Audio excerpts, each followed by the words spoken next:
I'm Brigid Purcell. I'm running the by-election with People Before Profit, and I'm angry. I'm angry that my generation has been locked out of housing. I'm angry that we've had to move back in with our parents, and I'm angry that we've had to put our lives on hold for the sake of the investment portfolios of vulture funds. I'm angry that more and more of my friends are emigrating because they can't build a life here.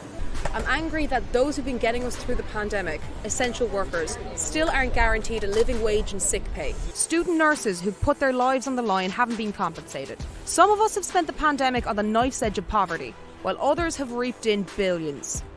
Workers having to resort to picketing for over 400 days to get what's owed to them, only to be ignored by the government and bullied by the guards. I'm angry that those in power have turned their back on our environment, kicking the can down the road because they're not the ones who are going to have to deal with the consequences of their actions.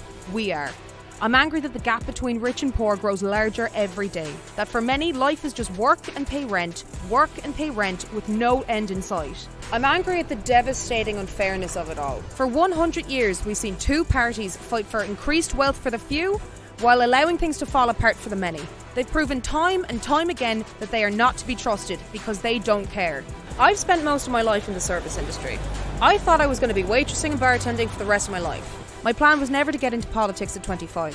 When I look to those in the Dáil who are making decisions on my behalf, I don't see anyone who represents me or my generation. I don't see young women, renters, people who've had to make it work on minimum wage, people who are actually aware of inequality because it directly impacts them.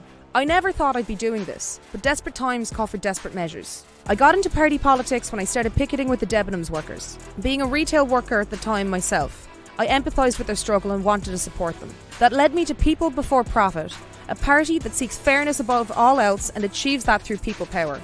I've seen what people power can do. It left a big corporation quaking and forced them to go to unimaginable lengths. I believe in people power, and I believe it's what can finally bring about real change. While I might be angry about the present, I'm hopeful for the future. Our destinies aren't predetermined, and we have the ability to change things for the better. We just need to fight for it. We just need political will. I'm Brigid Purcell. I'm running in the by-election. Give me your number 1, and I'll fight for your future.